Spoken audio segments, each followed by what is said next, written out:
Amen. Magandang umaga sa ating lahat. Sa pangalan ng ating Panginoon sa Kristo. Sa umagang ito, tayo po ay magsasimula na po sa ating gawain na paglilingkod sa ating Diyos. Hallelujah. Amen. At pamagitan ng awit, sambahin natin ang ating Panginoon sa Kristo. Awitin natin ang Jesus, the sweetest name of all. Hallelujah. At dami natin ang presensya ng ating Diyos sa mga oras na ito. Amen. At purihin ka, Panginoon. Purihin ang katatasan ng pangalan sa mga oras na ito. Hallelujah. To the sweetest name of all, Jesus, you always hear me when I call. Oh, Jesus, you pick me up each time I fall. You're the sweetest name of all. Jesus, how I love to praise your name. Hallelujah. Amen. How I love to praise Your name. Jesus. You're still the first, the last, the same. Oh, Jesus. You died and we might see. You're the sweetest name of all. Jesus, you're the soul and kind King. Jesus, you need the love that you can bring. Oh, Jesus, you lift our voices. You're the sweetest name of all. Jesus, you're the sweetest name of all. Amen. The sweetest name of all. Hallelujah, Lord. Salamat po, Panginoon. Sa mga oras na ito. Yan, kung bakit sabihin mo yun. When I call, Oh, Jesus, you pick me up each time I fall. you're the sweetest name of all. Jesus, how I love to praise your name. Jesus, your will covers the last day. Oh, Jesus. Amen. Yes, Lord. You're the sweetest name of all. Jesus, you're the Son and King. Jesus, Amen. you're the Son and coming King. Oh, hallelujah. Jesus, we need the love that you can bring. Oh, Jesus. We lift our voice up and sing. You're the sweetest name of all. Amen. The sweetest name of all.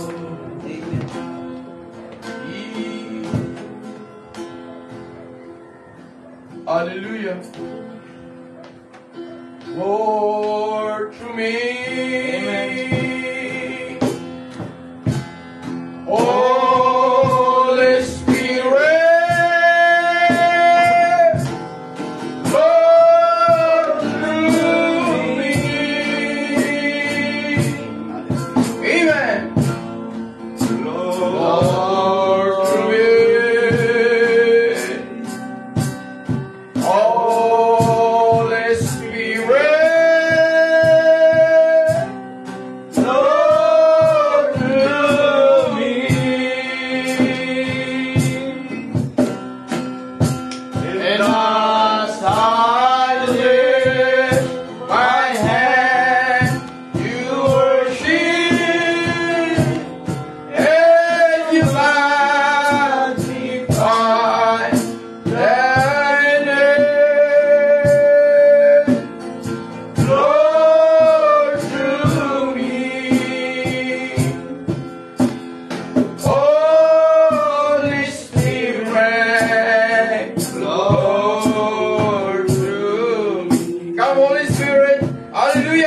Samahan natin sa umagang ito ang Espiritu ng ating Diyos. Amen! Come into my heart. Come to me, sweet Holy Spirit. I pray. You are the joy. Hallelujah.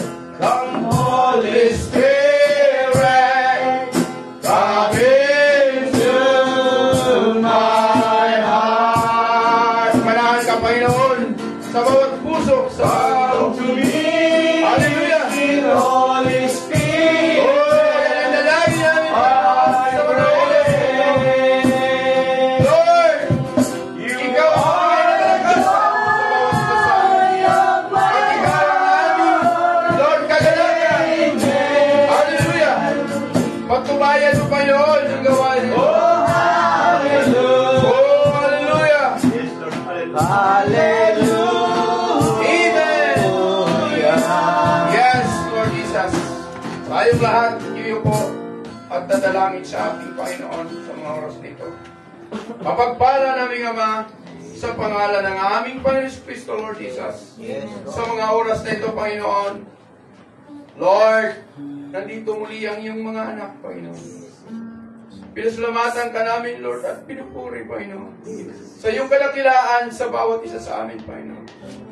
Na sa umagang ito, Panginoon, muli, ikaw ang nagbigay sa amin ng kalakasan, Panginoon. At inspirasyon, Panginoon, upang sambahin ka, Panginoon. Yes, hallelujah. Lord, linisin mo ang bawat puso, Panginoon. Ang bawat kaisipan, sa mga oras na ito, Panginoon. At Lord, ano man gawa ng kaaway, Panginoon, huwag mong hayaan, Panginoon, na makagambala sa amin. Yes, Magsimula sa iyong tagapagpanguna, Panginoon. Yes, Lord. Gagamitin mo, Panginoon, na mag-exhort, Panginoon. Yes, Ang mag-lead sa amin, Panginoon, sa pag-aawitan. Lord, mga mag-alay ng awit, Panginoon, sa mga oras na ito. yes, Lord. At Lord, magpahayag ng kabutihan na ginawa mo sa bawat sandali ng aming buhay. Maging, Panginoon, ang gagamitin mo na maghayag ng banal mong salita, Lord. Itago mo po siya, Panginoon, sa iyong buhay. At aming kapatid, Panginoon, na siyang namuno sa dakong ito, si Pastor Berito. Patuloy mo siyang pagpalain, Panginoon. Maging ang mga makikinig sa mga oras na ito, Lord. Ikaw po ang magpala at magbigay ng unawa, Panginoon, sa bawat isa sa amin. Mga kapatid namin, Lord, na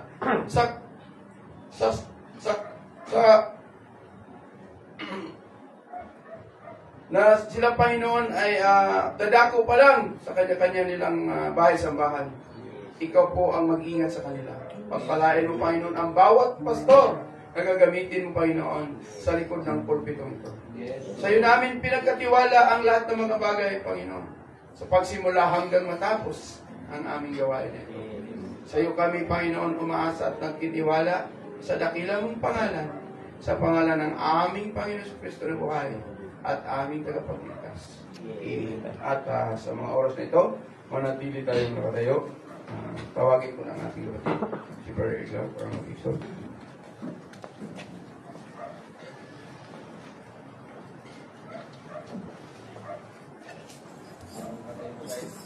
Bukas po tayo ng balang nakasulatan.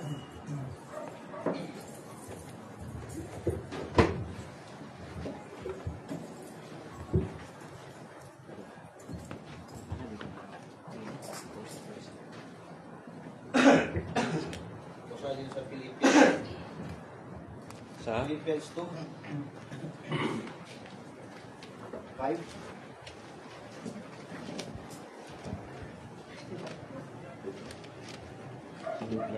Sabi dito, magkaroon kayo sa inyo ng pag-iisip na ito'y na kay Kristo Jesus. Hindi naman. Na siya, bagamat nasa anyong Diyos, ay hindi niya inaring isang bagay na nararapat panangnan ang pagkapantay niya sa Diyos. Kundi bagkos hinubad niya ito at nag-anyong alipin na katulad sa mga tao.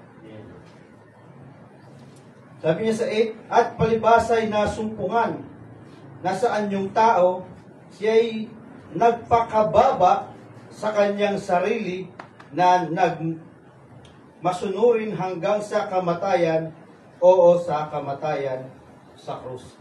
Tayo na lang sa umagang ko. Ama naming dakila sa lahat sa pangalan ng Panginoon Kristo. Lord, maraming salamat po sa umagang to na binigyan mo ng inspirasyon ng bawat isa na dumapok sa iyong bahay sambahan, Panginoon. Salamat sa isa mong pag-iingat sa amin, provide mo ng mga pangangailangan. Lord Jesus, ibigay mong gawain ito, sa iyo namin ibinabalikan lahat ng kapurihan. Anumang uri ng gawa ng kaaway, Lord, huwag mong kayong tulutan, Panginoon, bagkos itawi mo po sa bahay sambahan. Nang sa gawin, Lord, makapag-focus kami sa iyong salita.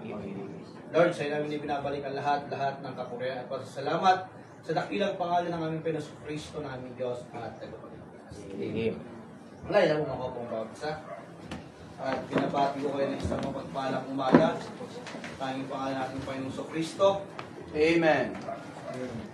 Sabi niya, lagi sinasabi ng prophet, it's good to be back in the house. Amen. Amen. Tunay na nakakapagsaya sa isang mananampalataya na marinig ang salita ng ating Panginoong Kristo. Amen. Bagamat meron tayo kanya-kanyang gawain sa ating mga bahay, hindi natin ginagawang priority yun. Mas priority natin yung salita ng ating Panginoon. Sapagkat tayo'y anak ng Diyos, dapat tayo nakikita sa bahay sambahan. Amen. Kasi, gaya ng pag-uusapan natin ngayon, God hiding Himself in simplicity. Amen. Tinago ng Diyos yung kanyang kadakilaan sa mga matatalino. Amen. Tinago ng Diyos yung mga bagay na inaasahan ng tao sa Kanya. Kasi yung mga tao na umaasa sa Kanya, makikita yung Diyos na darating yung Diyos ay nasaan yung prinsipe, nasaan yung mayaman tao, hindi niya ginawa. Bagkos ay naging dumaan siya sa tiyan ng isang ina. Gaya natin yung mga tao. Binaba niya yung sarili niya para mas lalong maunawaan ng mga tao na Diyos siya, pero kaya niyang magpakababa. Para saan? Amen. Nung nagkaroon ng kasalanan yung mga tao, hindi na nila alam kung paano matutubos yung mga kasalanan. Ibinigay ng Diyos yung kanyang sariling buhay. Para saan? Amen. Kaya yung mga tao na hindi nauunawaan yung salita ng Diyos na naligtas ka dahil sa biyaya ng ating Panginoon. Kaya nagpapasalamat tayo sa ating Panginoon kasi yung mga salitang binitawan ng ating Diyos namutawi sa atin at tayo sumampalataya sa ating Panginoon. Amen. Hallelujah. Kaya sabi ng ating Panginoon, huwag mong subukang pag-aralan yung ating Panginoon. Kasi yung Diyos ang magbibigay sa atin ng unawa na yan. Kasi maraming nag-aral sa Diyos na nauwi sa dalawang Diyos, tatlo, naging Trinity. Hindi po napunta sila sa kawalan. Kasi pinilit nila yung sarili nilang kaalaman, sarili nilang talino. Sabi nga ng ating Panginoon, lay not to thy own understanding. Huwag tayo maniniwala sa sarili natin. Mas maniwala tayo sa salita ng ating Panginoon. Kasi yung Diyos, kapag ka wala ka, kapatid, kapag ka wala ka, kaya nasa lugar ka ng karamdaman, yung Diyos, pagagalingin ka. Amen. Pero bago mo makuha yung kagalingan na sinasabi ng ating Panginoon, try to pick one thing, yung pananampalataya sa ating Panginoon. Kasi ang pananampalataya sa ating Panginoon, maraming mapuproduce. Amen?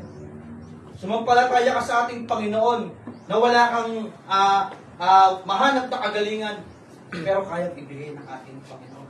Amen? Sumampalataya ka na nandun ka sa time na wala ka ng pagkain. Nakikita mo isang beses, may papakita sa iyong Diyos na magpuprovide siya ng mga pangangailangan. Amen? magugulat ka na lang kung paano kikilos yung Diyos. Kasi ang tao, maraming paraan na kayang gawin. Pero, dahil mahal ka ng ating Panginoon, pag nandun ka na sa time na wala ka nang magawa, biglang may darating na tulong. Out of nowhere, kung saan galing. Ganun yung biyaya ng ating Panginoon. Kaya kaya ang biyaya ng ating Panginoon, hindi mo makukuha kung hindi ka sumasampalataya. Amen. Kaya ang God hiding himself in simplicity, napaka sarap isipin. Kaya naman ng Diyos na isilang siya sa isang marangyang lugar. Kasi Diyos siya, prinsipe. Pero mas pinili niya isilang siya sa may sabsaban. Amen? Kung tutusin, kaya-kaya niya eh. Pero ginawa niya magpakababa para sa atin. Para mas maunawaan natin na yung Diyos kaya niyang ibaba yung sarili niya para sa atin. Dahil ikaw, ako, tayo, mahal na mahal tayo ng ating Panginoon. That's why lagi natin naririnig yung salita niya. Kasi dito tayo kakatagpuin ng ating Panginoon sa kanyang salita. Kaya, habang nagpapatuloy tayo sa pananampalataya natin, na nakikita natin na nakakaparinig pa tayo ng salita ng ating Panginoon, na one time na nasaling ka ng salita ng ating Panginoon, mahal ka ng ating Diyos. Amen. Kaya, brothers and sisters, napakasarap po na maglingkod sa ating Panginoon. Marami sa atin na punta sa mga lugar na kung saan ako gaya natin, mga ibang tao na hindi mananampalataya agad kung sinilang. Di kanya-kanya po tayong pinanggalingan. Merong pinanggalingan na bago makatanggap sa ating Panginoon, lasinggero. Bago makatanggap sa ating Panginoon, merong yung galing sa kulungan. Dahil bawat isa po sa atin may panahon ng pagtawag sa ating Panginoon. Amen. Gaya po ng inyong lingkod, ako po ay sakristan sa Catholic. 7 years. Pero habang lumalaon, mas pinapaunawa sa atin ng Diyos kung ano talaga yung tunay na Diyos. Amen. Kasi makikita natin dito sa ating Panginoon, habang patuloy tayo nagbabasa ng banal na kasulatan, mas lalo nating mauunawaan kung paano siya naging Diyos talaga. Kasi doon sa Catholic, hindi nila pinapaliwanag to. Meron lang sila doong screen. Pero dito, pure Word of God ang maririnig natin.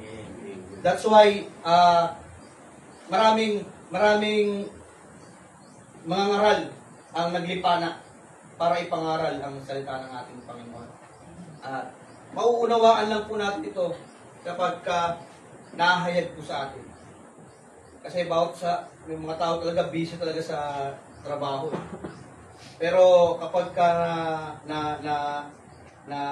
dumating ka na sa time na tinawag ka na ng ating Panginoon, ano pa mangyari sa buhay mo, lalapit at lalapit ka. Kasi yun na yung time na tinawag ka ng ating Panginoon. Kaya, God hiding Himself in simplicity.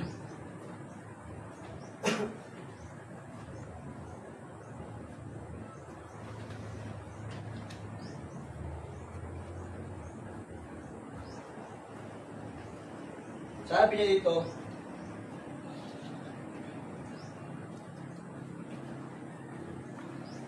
hindi hiniling ng Diyos na intindihin siya. Hindi hiniling ng Diyos na intindihin natin siya. Gusto niya maniwala tayo sa salita ng ating Panginoon. Amen. Amen. Kasi kung iintindihin mo lang sa sarili mong kaisipan na yung Diyos, kung paano siya naging Diyos, mauuwi ka na tao lang siya. Amen? Kasi marami sa Biblia nagsasabi na tao lang ang Diyos.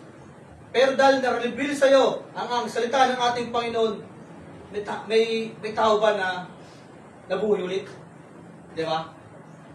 Pero dito sabi niya, wag na wag nyong subukang pag-aralan yung ating Panginoon. Kasi mauuwi kayo, marami kayo maririnig dyan. Pero kapag ka naniwala ka, narinig mo sa ating Panginoon na ang Diyos at ang Ama ay iisa, sumampalataya ka, sapat na yun. Amen. Sabi nito, isang maliit na pagdududa na ito ang magdadala sa inyo kay Satan. Isang katiting lang na doubt ang iparnig sa inyo, mauuwi na kayo kay Satan. Amen.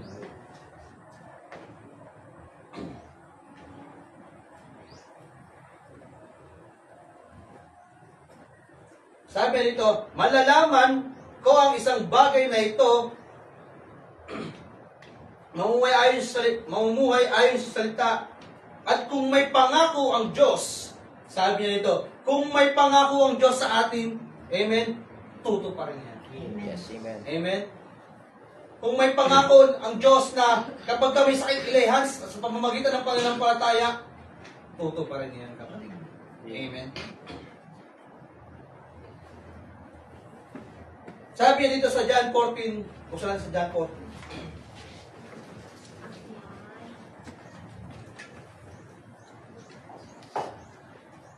Mabilis lang po tayo. Short dito naman.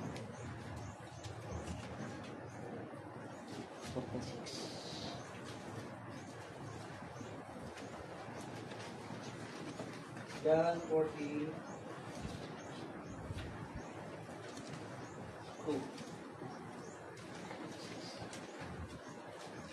Sabi niya sa pangako niya sa atin, sa bahay ng aking ama ay maraming tahanan. Kung di gayon, ang sinabi ko, sana sa inyo, sapagkat ako'y paroroon upang ipaghanda kayo ng dakong halalan. Amen. Tunay na mahal tayo ng ating Panginoon. Nang ang Diyos ipinako siya sa krus.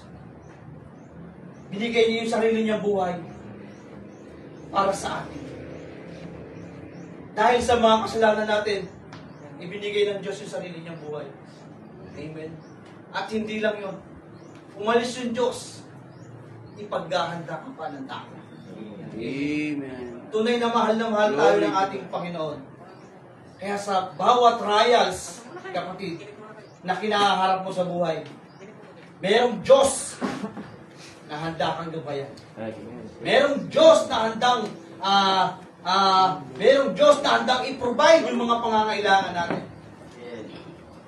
Amen. Mahal na mahal tayo ng ating Panginoon. Kaya, sa umagang to,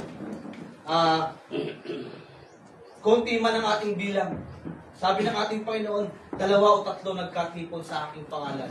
Nandoon siya sa aking dalangin. Amen. Kaya huwag kayong titingin sa napakaraming bilang ng mga mananampalataya kung hindi naman salita ng ating Panginoon ang naririnig. Sabi ng ating Panginoon, 2 o 3, basta sa pamagitan ng Biblia at sa pangalan ng ating Panginoon, naroon siya. Amen. Naroon ang pangako ng ating Panginoon sa kanya. Glory. Amen. Inaanyayahan ko ng tumayang bawat isa. Tayo na lang. Maraming tayong pangalan ng Panginoon Kristo, Lord God. Maraming salamat muli sa iyong salita na iyong pinahagi sa amin, Panginoon. Nawa, Lord Jesus, masusunod mo po ito, Panginoon, at maging blessing sa amin, Panginoon. Lord God, sa iyo namin ibinabalikan lahat ng kapurihan. Sa salamat sa tanging pangalan ng Panginoon Kristo namin Diyos at tagapagligtas. Nimig na sa ating kapatid, Brother Fernan.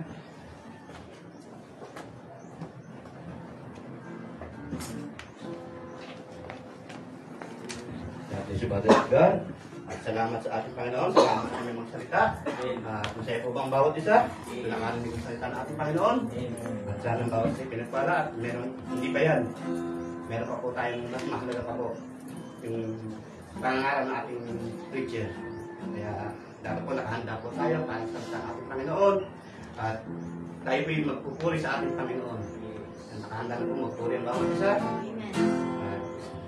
Sabay-sabay po natin palakpak ang ating mga kamay. Awitin natin ang kasama natin ang Diyos.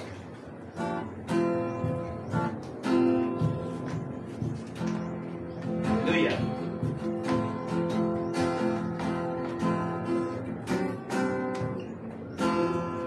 Kasama natin ang Diyos. Iyak po mga mambahan. Iyak po mapapalitan. Kasama natin ang Diyos. Diyos.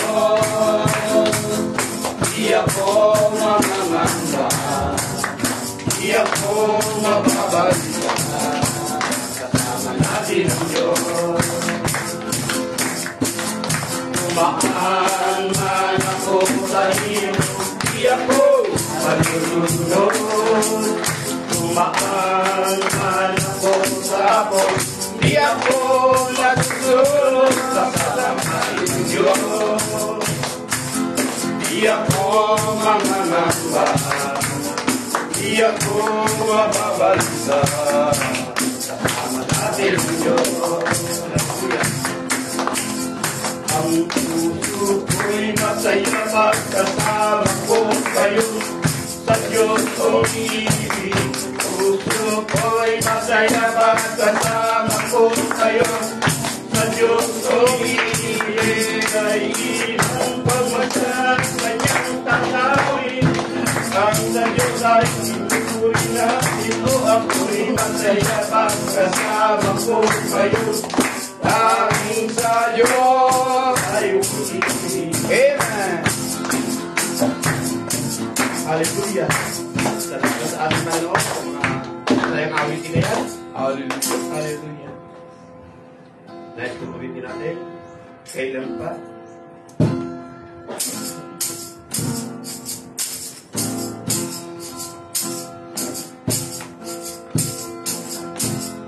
Kailan pa ibigay ang buhay at kapal sa Kanya na nagbigay sa'yo ng buhay na wagas.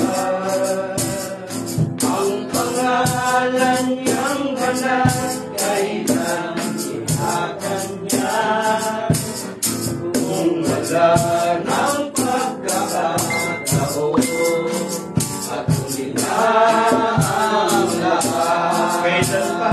Amen.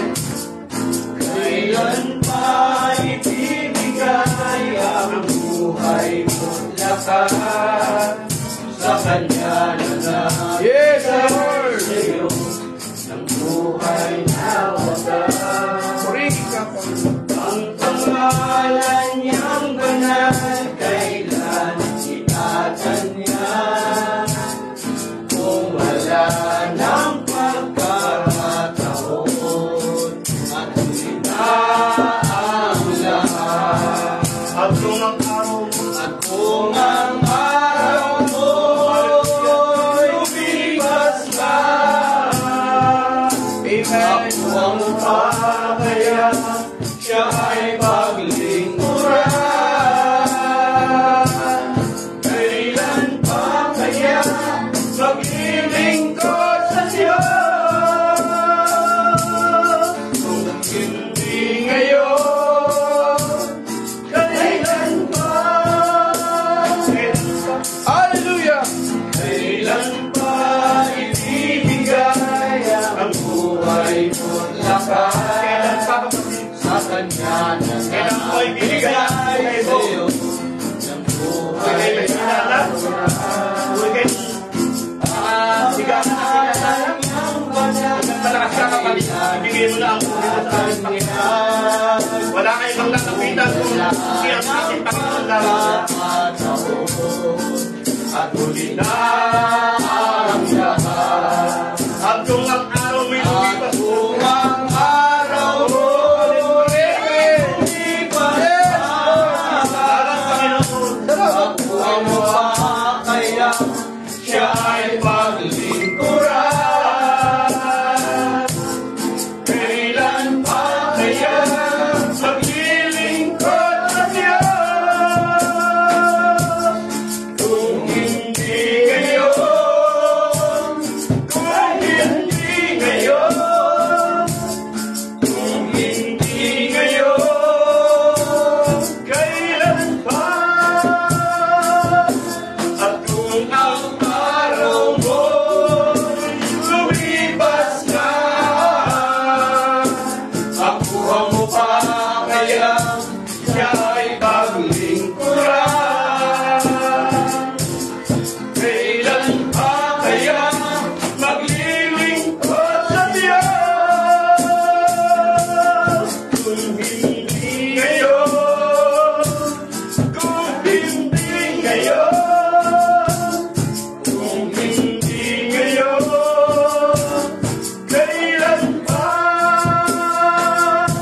Hallelujah. Amen.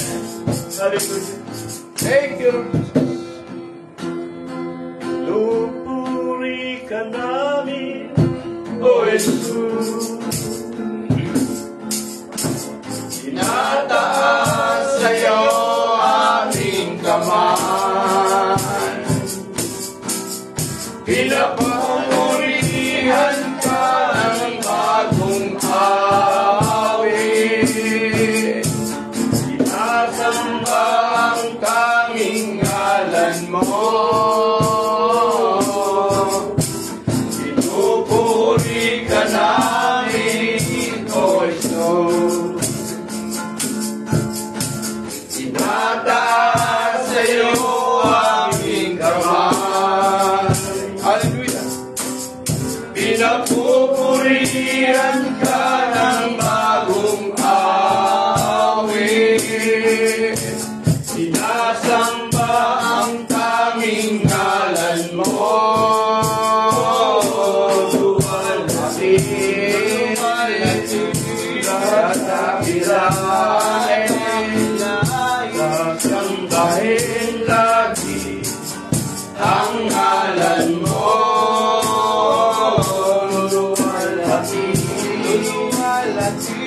latapirain, sasambahin lagi ang ngalan mo. Jesus.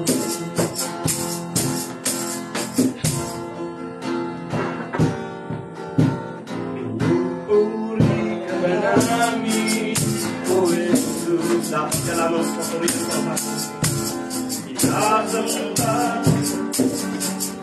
Sinasamba mo aming kamay. Pinapupurihan ka ng bagong awit. Sinasamba ang tanging ngalan mo. Luluwalhati, dadakilain, sasambahin lagi ang ngalan mo.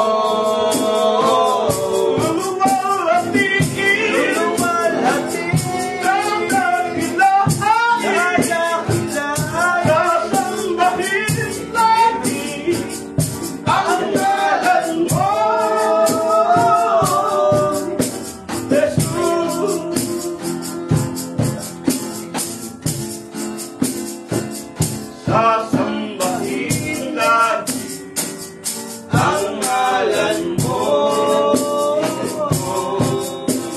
Yes. Palapakan natin natin, Panginoon. Amen. Hallelujah. Pinabalik na po sa ating tagapanguna.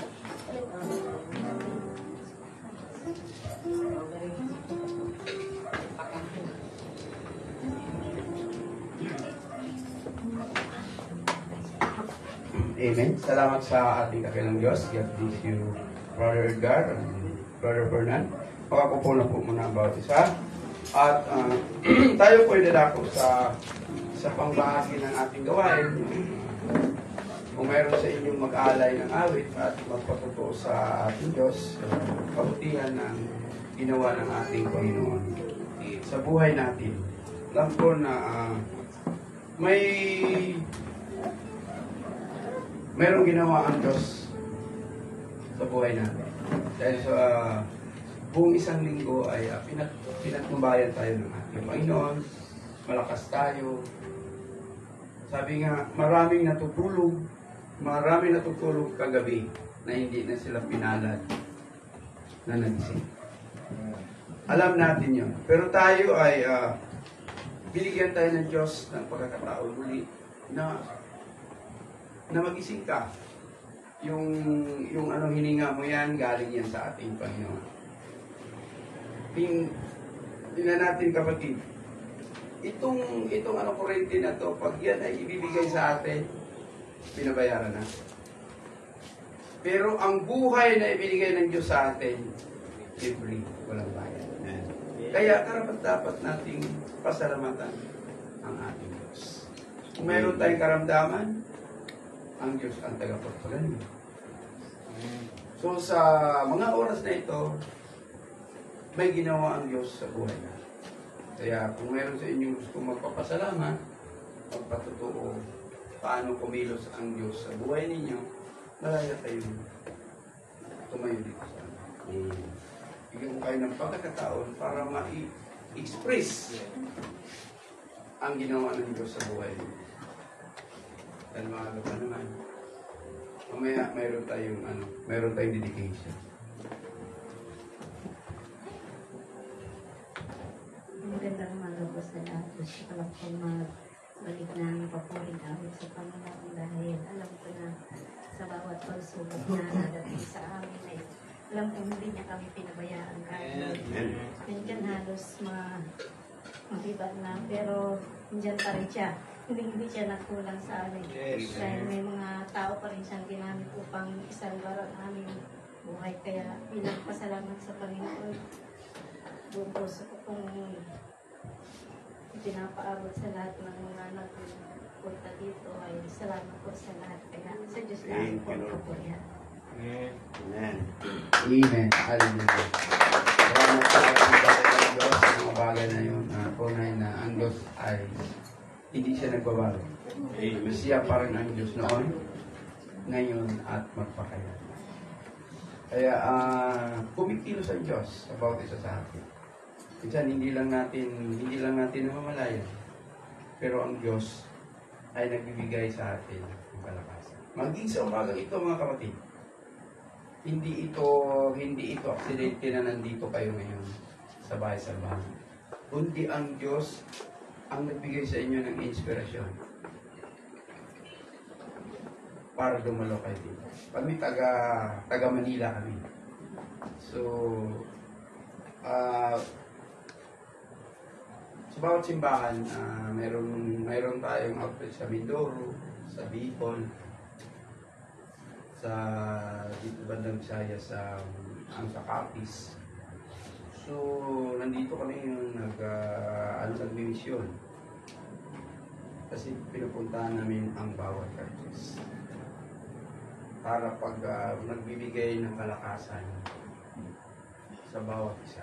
Lalong-lalo na sa ating mahal na pastor, si Pastor Miracle. Akala niyo wala siyang mga kasamaan. Pero nandiyan kami. Kaya ang ginagawa namin ngayon, nag-ikot kami sa bawat simbahan. Kaya salamat sa ating Panginoon na nandito kayo dumalo at nakita niyo kami, nakita din namin kayo. Welcome kayo mga kapatid sa dakong ito. Hindi, walang dito. Binibigyan ka ng Diyos ng inspirasyon para sambahin siya. Punta kayo dito, nandito yung ating kapatid, Pastor Miracle. Dumalo kayo sa bawat pagsasamba. Alam ko mayroon din silang Wednesday prayer meeting. Yun ang magbibigay sa atin ng kalakasan. Dahil hindi tayo parang kabuti lang dito sa mundo. May purpose bakit nandiyan kami. At kami, mayroong purpose din bakit nandito kami. Gaya ng sinabi ng ating kapatid kanina, kailangan namin pumunta rito para magbigay ng kalakasan sa kanila. Dahil napakahirap na magsuka. Bibiro mo yung lugar na ito para talaga namin. Pero ang Diyos hindi siya nagbabago. Kita nyo sa tulong ng Panginoon nakabuo dito ng ganito. Wala kaming mga supporter na kung sino-sino. Hindi kami yan lumalapit sa mga kandidato na yan kung sino. Nabuo ang aming bahay sambahan sa leader namin dahil sa pagtutulungan namin. Itong bahay sambahan ito nabuo dahil sa mga panalangin nila Pastor. Kaya nandito ngayon, unti-unti. Kahit makita nyo hindi pa siya masyadong finish, pero kumikilos ang Diyos. Kaya makikita natin ang ginagawa ng ating Panginoon sa bawat isa sa atin. At pinasalamatan ko rin ang Diyos sa maayos na biyahe namin atong Marinduque. Actually, halos ilang linggo na akong nagsasuffer sa karamdaman. Medyo struggle. Last Monday, hindi ko na malayan pala tumaas yung dugo ko, umabot ng 200. Pero, hindi ko naman yun. Ito lang sinabi ng misis ko kasi pag mga madaling araw, parang umiikot na yung hinga ko. So, sabi ng asawa ko, yung mga daliri ko dito, utla na. So, sumandal ako doon sa namin. Manalangin ako sa Diyos. Akala ko lang, lang yung sabi ng asawa ko. Hindi ko sinabi sa iyo 200 na yung dugo. Pero sumampalataya ako ng Diyos. Ang time na yun, nanalangin. Hindi ako nag-asay ng oras. Kasi kapatid, kung kukunin na ng Diyos yung buhay natin, kailangan meron tayong connection sa atin. Anytime, kahit after nito, pwede kang kukunin ng Diyos. Ang pinakamasakit sa buhay ng tao, na kinuha ka na ng Diyos, kinuha yung buhay mo na hindi mo siya nakilala at hindi mo siya nakilala. Kasi may sinasabi yung pangalawang kamatayan. Wala ka na doon. Kung dito sa mundo mayroon pang pumapagrino sa iyo. Kung mayroon kang ginawang hindi maganda, talangin mo. Tapos na. Kaya ngayon pa lang, ayusin natin yung buhay. Kailangan magkaroon tayo ng kontak sa ating Panginoon. Regardless kung ano pa. Ang Diyos hindi yan namimili. Kung kahit saan ka galing. Basta ang puso mo malinis at ibinigay mo na sa Diyos. Ganyan kabuti ang ating Panginoon. Nagbiyaya kami ng maayos, maganda ang dagat. Wala kami naging yung nangyari sa akin, hindi ko iniinda yun. Bagkos, sabi ko noon sa limang pag pinatay mo ako ngayon, bakit pasalamat ko. Pero hindi kasi may alam ko pang Diyos. So bigla kaming binigyan ng instruction ng aming leader ko, punta rito sa Marinduque. May mga bagay na dapat. So ang Diyos napakabuti sa amin. Provide siya ng aming mga pangailangan. Actually, paano namin magdala ng sakyan. So medyo nagkaroon ng konting technical lang. Kaya, pero naging maayos. Pagsakay namin medyo kami kasi bago kaming mga commuter na doble-doble yung pamasahe namin. Kasi yung sinakyan ng bus namin, hindi pala doon diretso sa pier. Meron pala talagang diretso. So, ganun pa man, ang Diyos nag-provide ng aming mga pangailangan. Hindi kami pinagkulang natin. Kating kanang mais. At mga kapatid, mamayang hapon ay babalik na kami ulit sa Manila. Pero hindi kami doon babalik para sa anong bagay. Ganun pa rin ang still naglilingkod sa aming Panginoon. Papakin lagi namin dito sa Pastor Merito. Kaya, kung may awili sa inyo magsamba, welcome mo lang dito. Basta ang pakay mo ay maglilingkod sa Diyos. Ikaw kayo sa bahay ng ating Panginoon. Yan ang purpose, kapatid. Bakit nandito tayo? At sa umagang ito, karoon tayo ng dedication. Tinyanan ko na po ako. Sana tayo tumayo. Sana, hindi ito ang huli at una natin pagkikita. Sana makita namin kayo ulit pagbalik namin dito. Kasi minsan, surprise lang kami pumupunta dito. Malapit lang ang Manila sa Marinduque. Kung wala lang dagat, saglit lang to tawirin. So, hindi rin kami ganun dahil nga, siyempre may mga obligasyon tayo sa buhay. Pero kami pamilya. Pero lagi natin tandaan, una ang Diyos. Put God first. Lagay natin lagi ang Diyos sa unahan natin.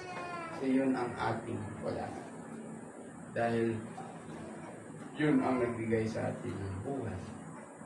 At may pangako siya, yung buhay na walang hanggan doon sa kabila. Kaya sana kung gusto ninyo yung maintindihan ng husto, nandito si Pastor para maiano sa inyo. Kasi hindi kami magtatagal dito.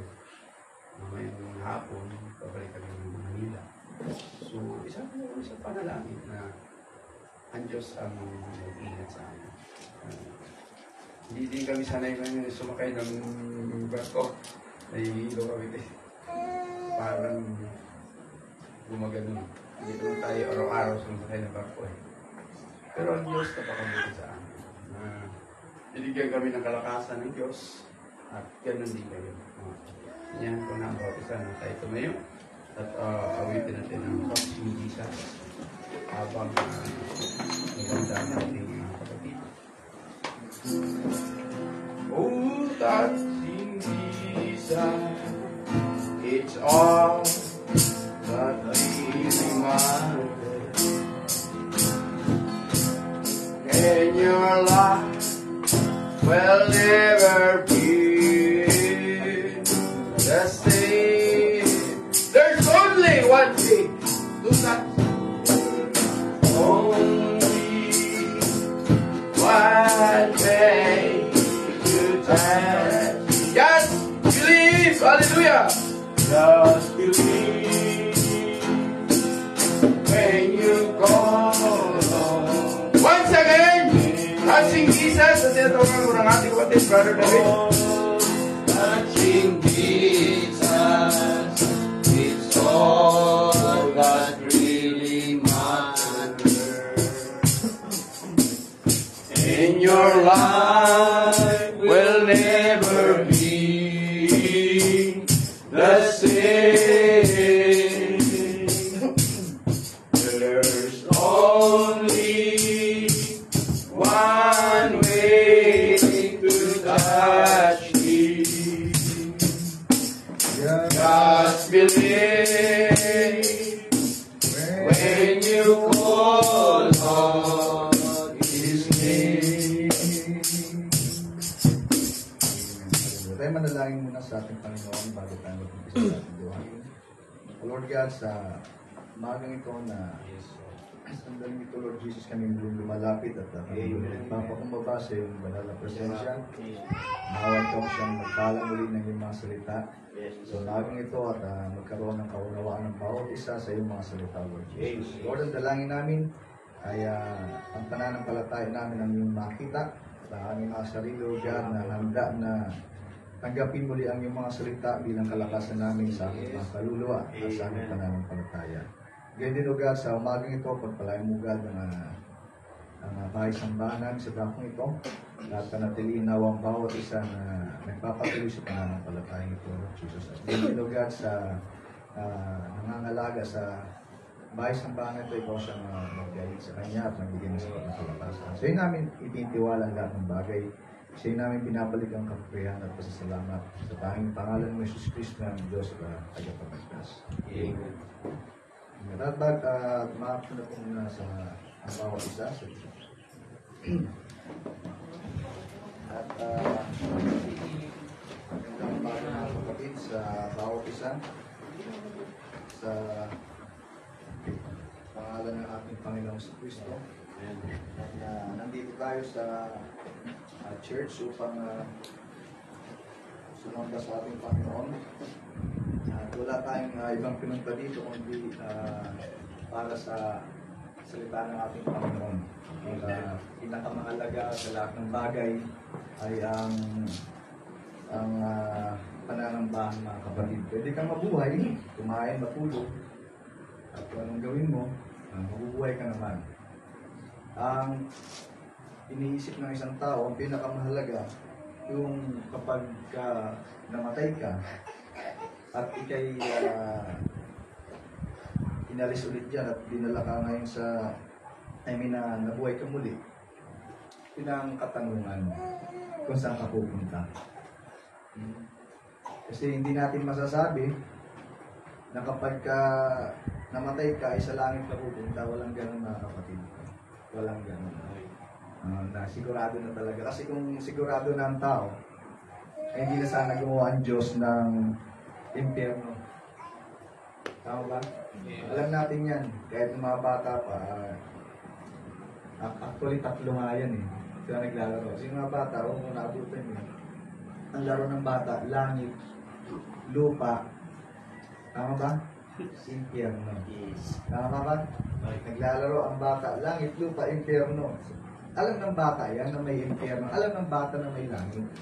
Ang tanong, saan ka pupunta?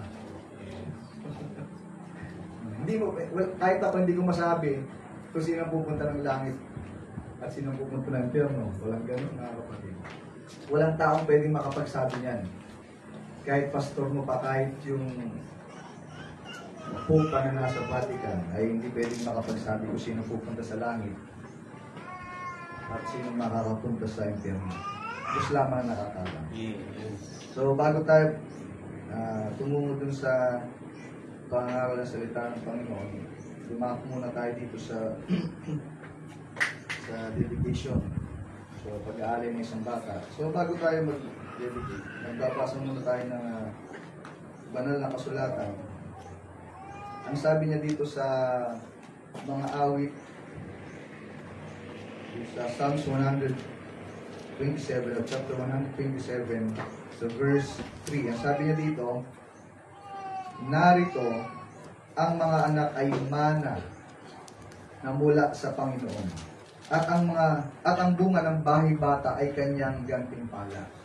So, sa bawat anak, sa mga magulang, sa mga nanay, kapag nanganak yan, lalaki o babae ang anak niyan, lalaki o babae lang ang anak niyan, tao, natural, tao ang magulang mo, hindi pwedeng manganak ng kabayan, tao rin yan. Tama ba? Walang ganon. Myth lang yan, ibig sabihin na katang-isip, fairy tale. Tao ng anak ng ahas. Panahon ni Robinson Mall. Hindi totoo yan. Ang tao pag nanganak, tao rin ang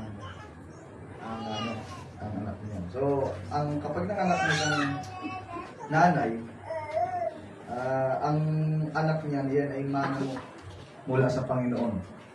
At ang bunga niyan, bunga. No? Sabihin, katulad sa punong kahoy, may bunga yan. Ganun din sa tao, may bunga yan. Kaya kapag ang isang mag-asawa, ang tawag yun sa anak niya, anong tawag yan? Ito ay bunga ng pag-aaway? Hindi, pagmamahalan. Tama ba? Yes. Kapag kayo nagmamahalan, ang tawag yan ay bunga ng pagmamahalan. Tama ba? Yan ang tawag yan, kaya bunga. Hindi prutas. Iba ang prutas sa bunga. Tagalog kasi wala tayong eksaktong minsan na Tagalog sa English. Kaya sa English, ang Bible na nangungusap, ang nakalagay niya sa English Bible nyo, fruit of the womb. Fruit. Eh pag sinabi natin fruit, alam natin kaagad frutas. Tama ba? Kaya sa Tagalog talaga niya, bunga. Yes. So, ang tao, kapag nanganak yan, bunga yan ng pagmamahalan. Natural, kapag ang tao nanganak, sa tiyan lang naman galing yan. Hindi naman pwedeng yan. Hindi yan galing sa sigo mo. Tama? Yes. Hindi galing sa tenga, kundi galing sa sinapupunan sa womb. Dito yan. So, pag lalabas yan, mana mo yung anak mo. Gantimpala mo yan sa Panginoon. So, bawat anak. So, yan ang sinabi ng Bible. At kung masusumpungan nyo pa sa Lucas, Kapitulo 2, ay si Jesus ay inialay.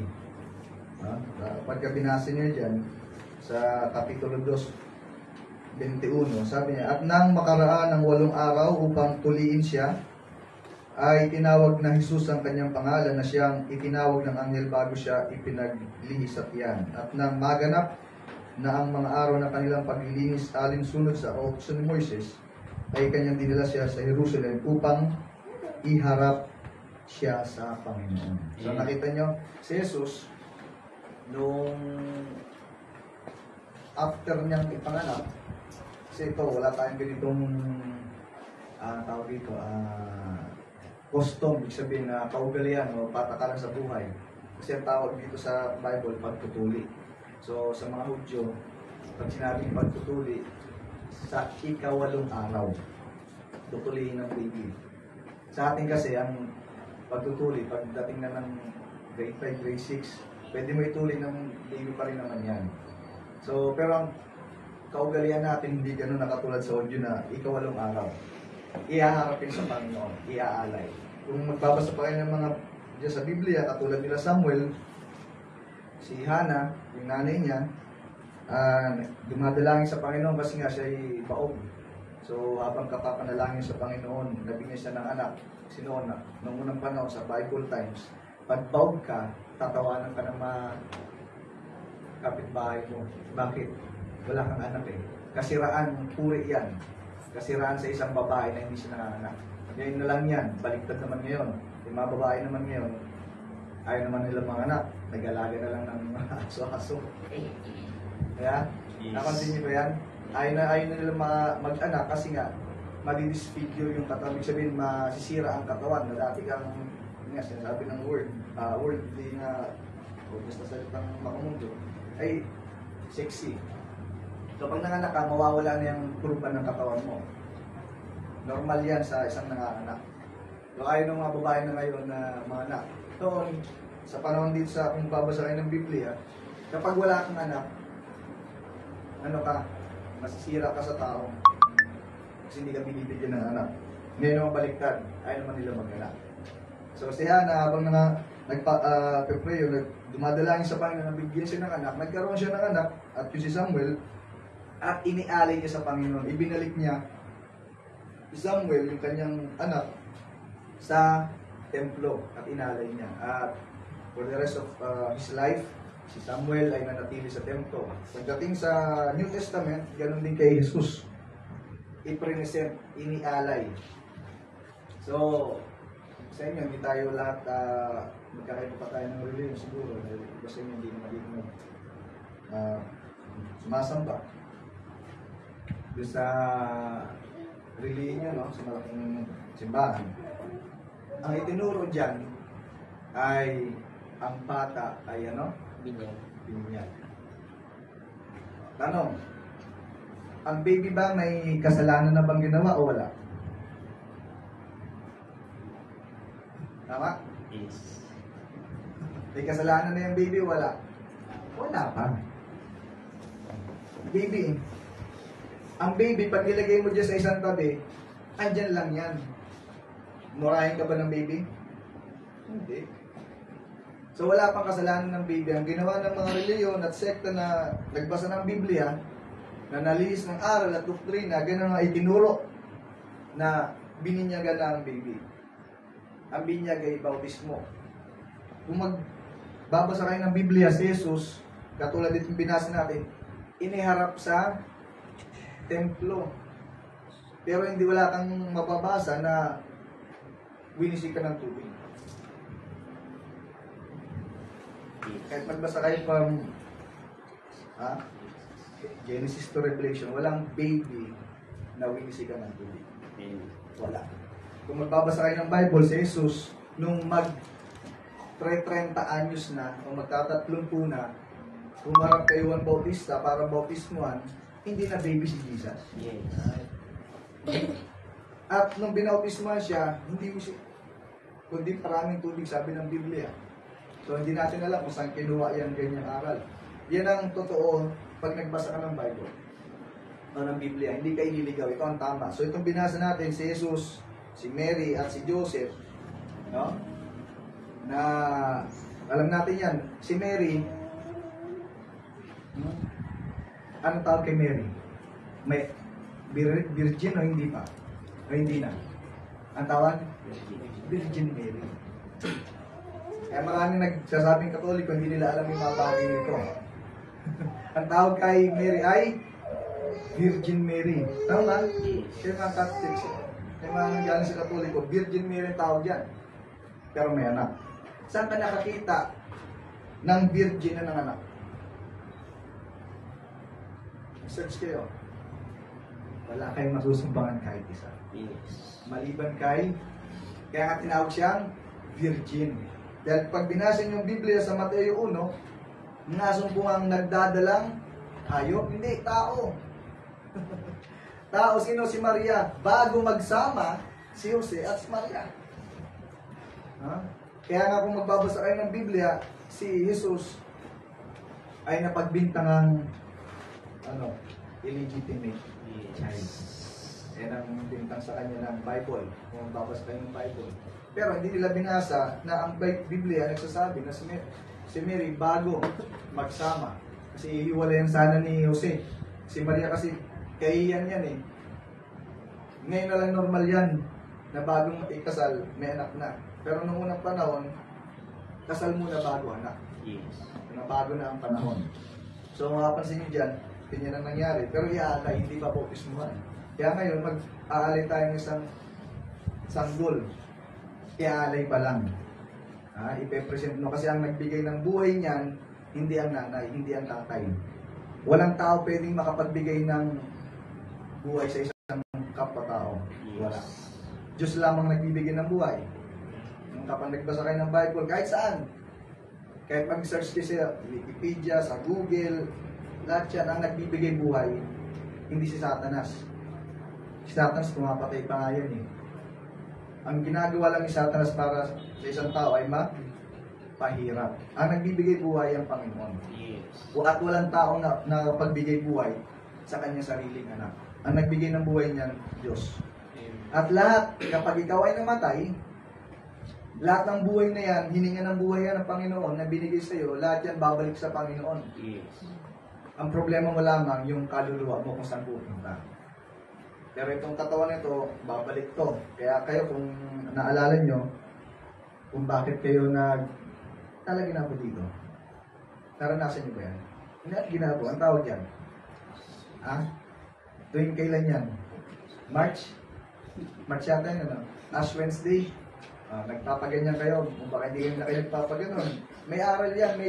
Meron niyang itinuturo kung bakit naglalagay ng abo dito. Hindi nyo rin alam? Hindi kayo Catholic.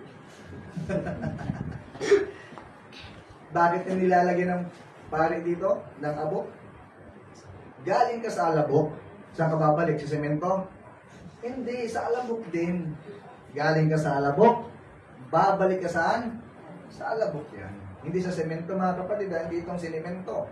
Hindi yan. Alabok ang Biblia ang nagsasabi, alabok, hindi sementado, hindi tiles. Sa alabok gagaling. Yan ang gagaling, ang babalik. Yan ang mensahe o aral nung nilalagay dito sa Ash Wednesday. Yan ang aral niyan. Pero hindi na tayo naggaganon. Kasi alam na natin yan na galing tayo dyan, yan din tayo babalik. Ang tanong nga, paglabas mo sa libingan, saan ka pupunta?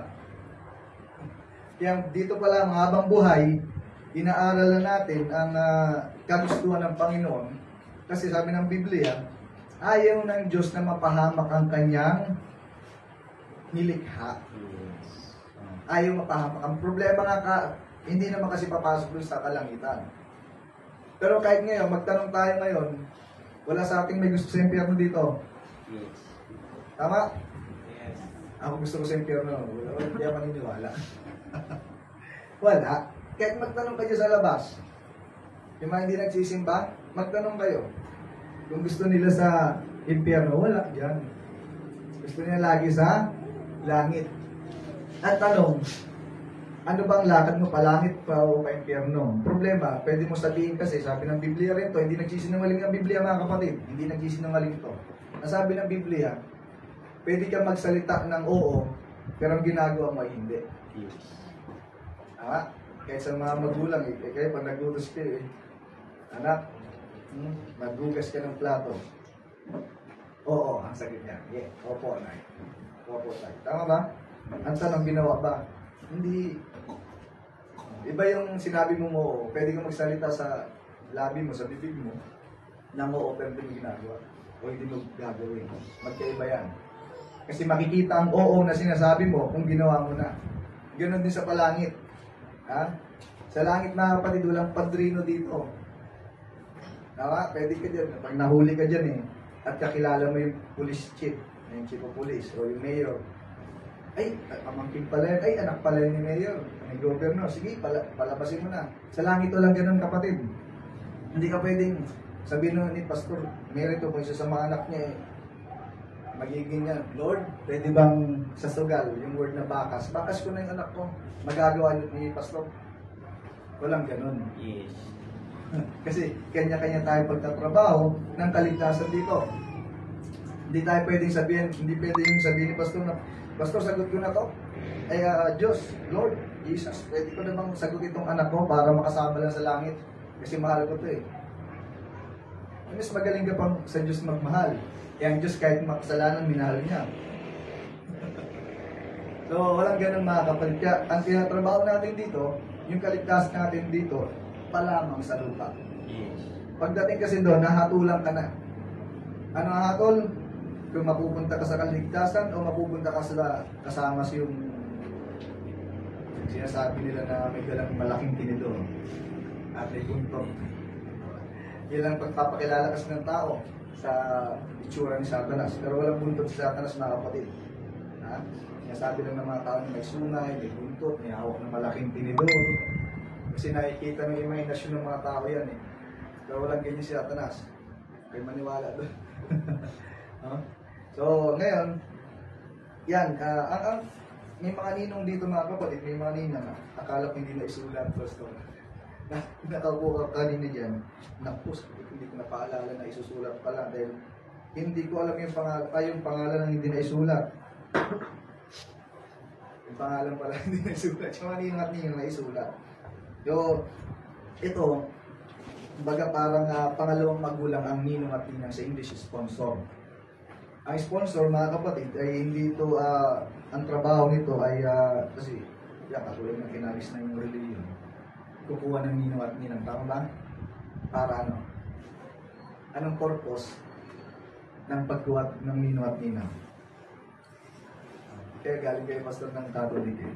Para may, anong month na ngayon? July. August, September, October, November, December. So 5 months na lang. Dadating ang December. Yan ang kinagis na ng mga tao sa pagkuha ng ninong at ninang pagdating ng Disyembre. Tama ba? Tama? Yes. At yan ay, nak, sininong mo. Sininang mo. Mag-bless ka. Tama ba? Mag-bless ka. Kasi, anong, 24, saka 25, December 24, 25, at December 29, o 30 ba yan? Dahil pagdating na nga uno, pupunta yung mga hinahanap mo sa bahay. Tama ba? Ang gagawin? Automatic eh, ninang at ninang ka dyan eh. Meron niya yung kulay pula na sobre. At yan ang purpose kung bakit may ninang at ninang. Yan ang sinasabi ng mga kinagis na paniniwala. Ninong at ninang. Kasi pagdating ng Disyembre, mano po ninong, mano po ninang. May kasi na piso. Ngayon piso wala, itatapon na ng bata yan. Walang halaga yan. So, ang ninong yan ang purpose. Pero ang totoong purpose ng ninong at ninang para gabayan ng bata na kanyang inisponsoran nung inialay yan para sa Panginoon. Yes. Gabayan. Saan? Sa maling lakad ng buhay. Hindi, sa tama. Ang problema, yung magulang din ang may tama. Magkamali yung bata. Ano po ang ninong? Ay, parang iba yung pabango ni ninong. Bakit? Iba eh. Iba yung amoy. Yung pala, naglagay ng pag-asa sa English Pope. Iba ang pabango. Ay, isa naman lalapit doon sa ninong. Bakit si ninong ay patag naman ang daan, bakit hindi makadiretso ng lakad? Sino na kayo ng Johnny Walker? Ano yung picture? Pasuray-suray ba? Hindi, maganda yung lakad, tama? Pero pag ininom mo yun, hindi na Johnny Walker ang lakad mo.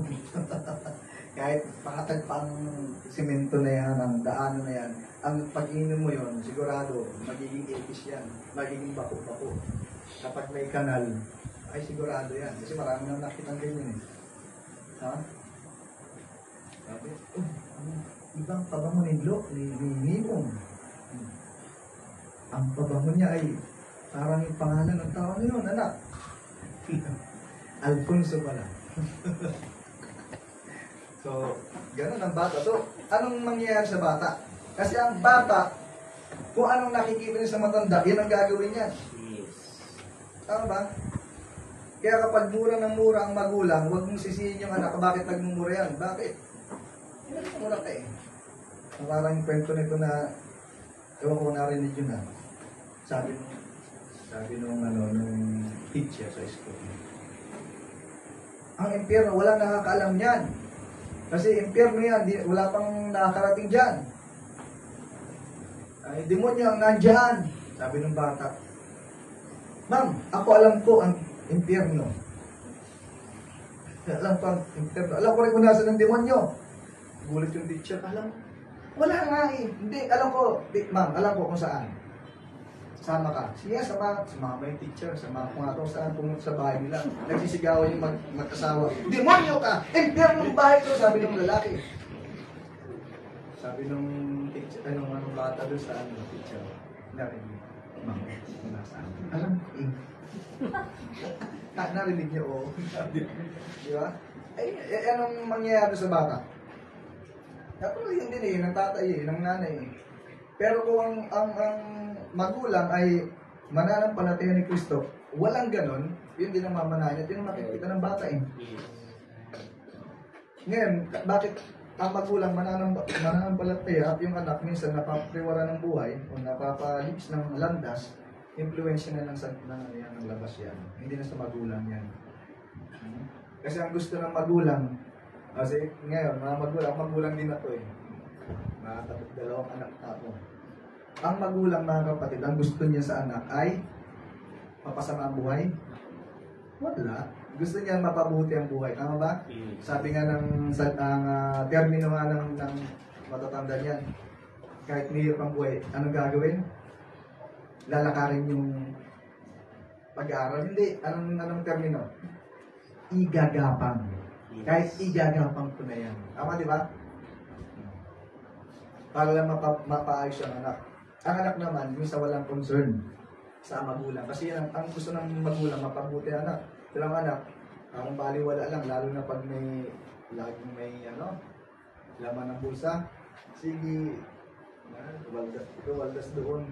So, ang trabaho ng ninong at ninang, kapag nakikita mo yan, na ganyan yung inaanak mo, pwede kang may karapatan ka na mag-saway niyan. Magpaalala dun sa bata. Kaya nga ang kayo, dahil sa dati yung reliyon, kapag kaganyan tag-away yung magulang at yung ninong at ninang, anong may ginagawa? May kasamaan ng loob. Anong termino? Magsasaulian na ng? Pero nagsaulian ba ng kandila? Na may kandila ka nga kasi sulit? Wala. Walang gumagawa nun. Yun lamang ay termino ng sanlibutan. So, gano'n. Pero ang kasama ng loob yung ninong at ninang, siyang magulang ng bata, dahil sinasaway. Pero ang may katungkulan o may power kayong mga ninong at ninang na spoyin yung naliligaw na landas na bata. Yes. Kaya kasi nga kayo, hindi ang ninong at ninang, hindi yan dahil sa may pera. No? Kahit hindi mo ninong at ninang yung bata niya, hindi mo siya sponsor, pwedeng magbigay ng iba dyan ng pera niya sa bata. Pero ang trabaho o responsibility o obligasyon ng ninong at ninang para gabayan ng bata na kanilang inisponsoran sa tama, hindi sa mali. Pero kung ang bata hindi nakikinig at sinasabihan ng tama ng ninong at ninang at hindi pa rin nakikinig, nasa bata na yan, wala na sa iyo. Bakit? Tapos ka nang magsabi ng totoo eh.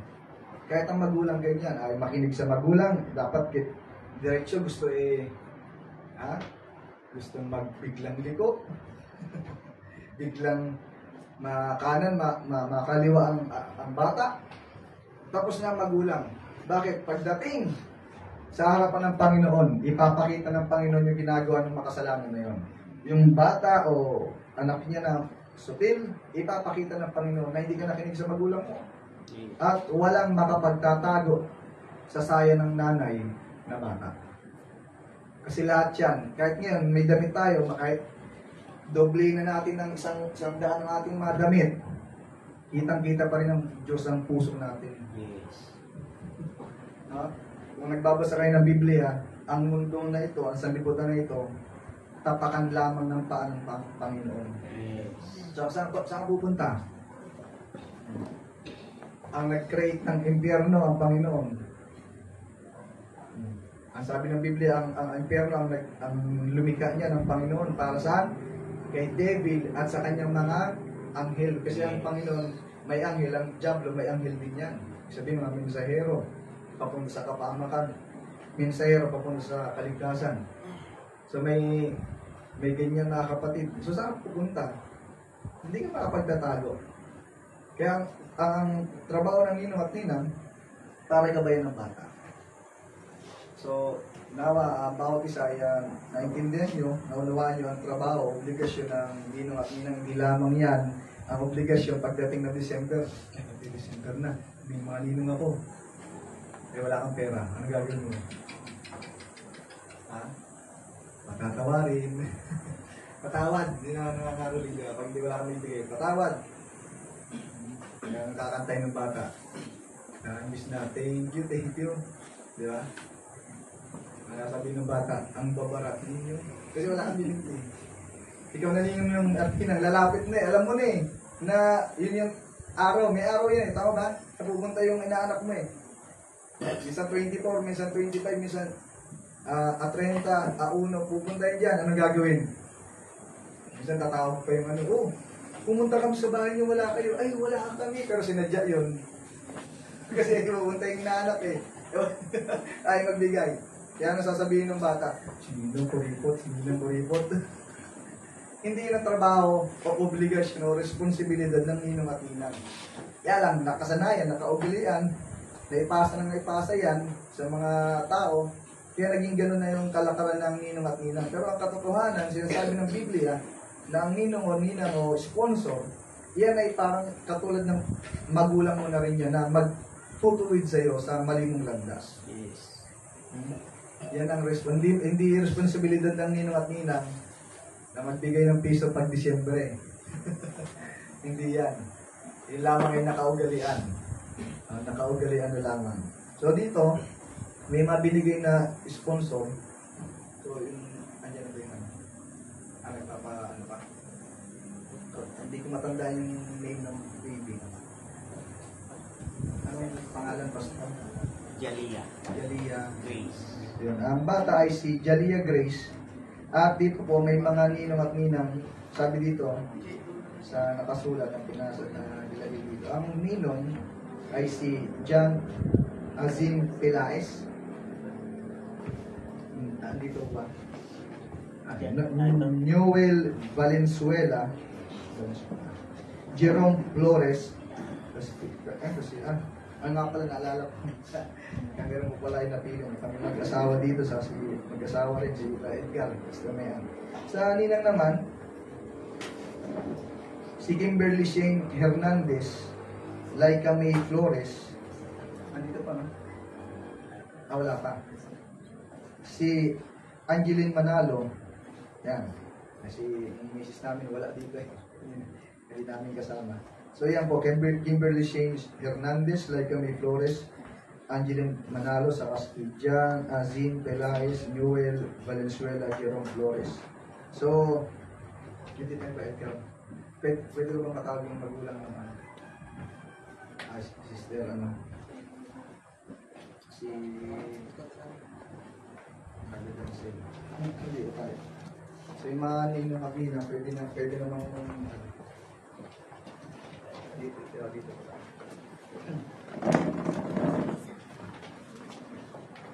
Tayo mananalangin ay ihalay natin na kayo saksi mga kapatid sa nakita nyo na mag-aalay tayo ng hindi tayo magbabautismo, kundi ialay natin ang bata para sa Panginoon, sa Diyos kasi ang bigyan ng buhay.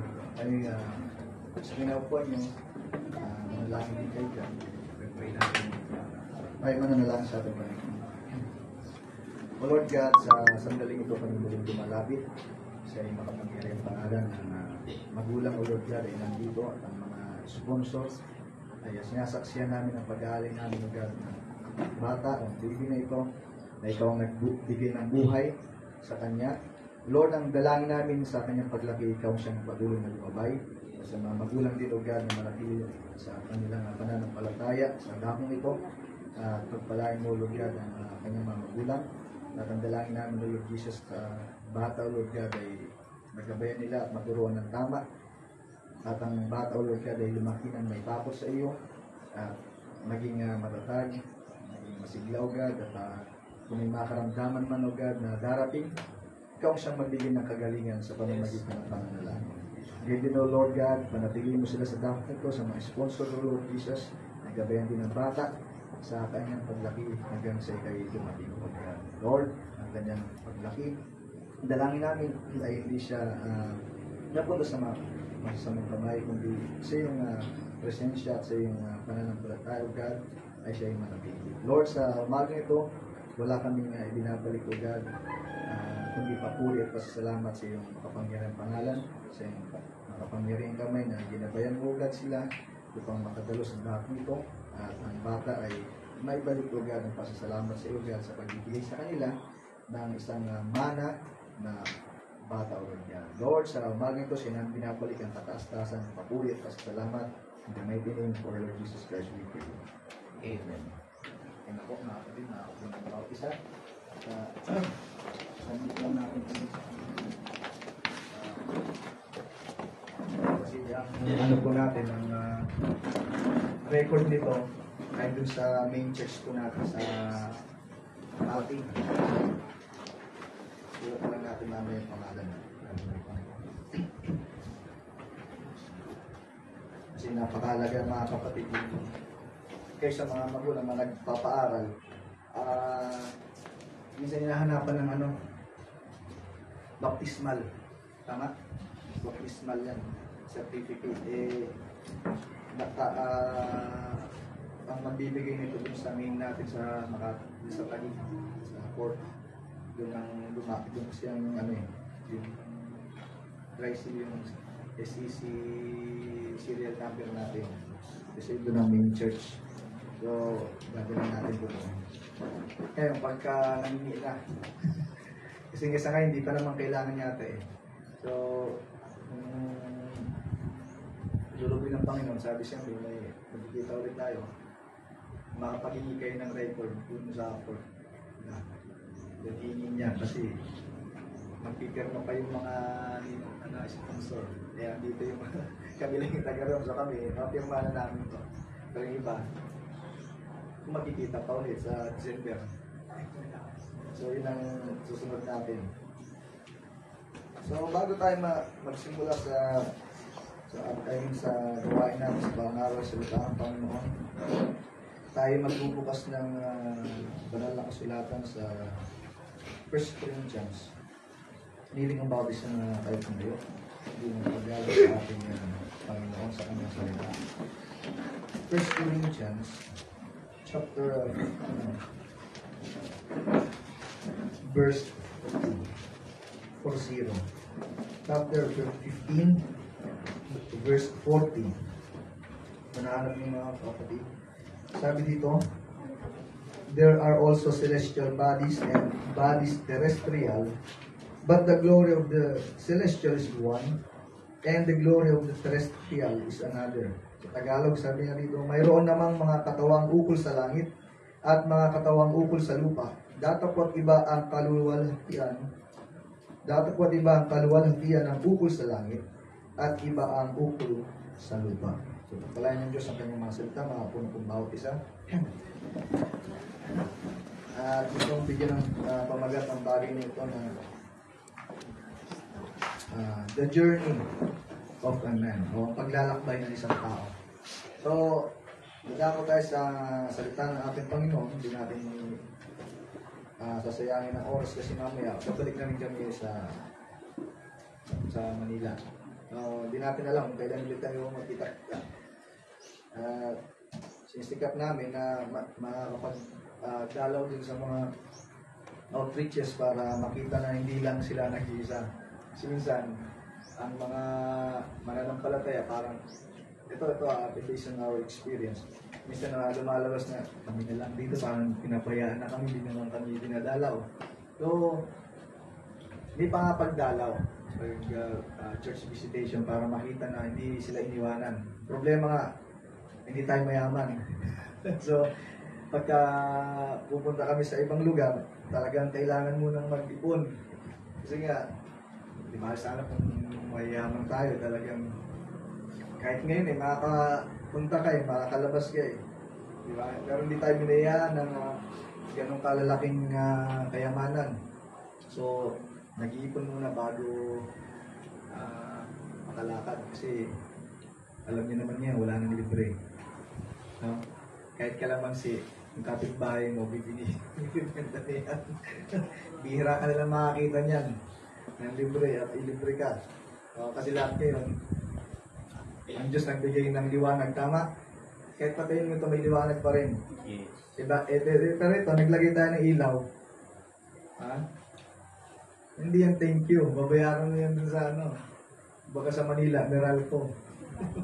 Pero ang Diyos nagbigay ng araw, tama? Yung araw, yan yung araw din, yung sun, S-U-N. Nagbigay, binayaran mo ba sa Diyos? Siningil ka ng Panginoon?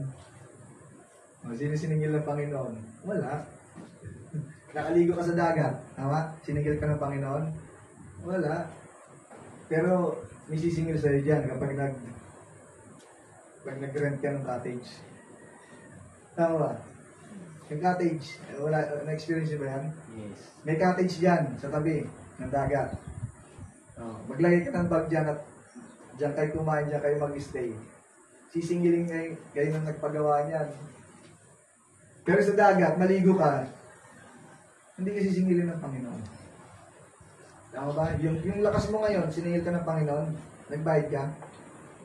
Ngayon nauso na yung sa wifi yung hinulugan. Para maka-internet ka.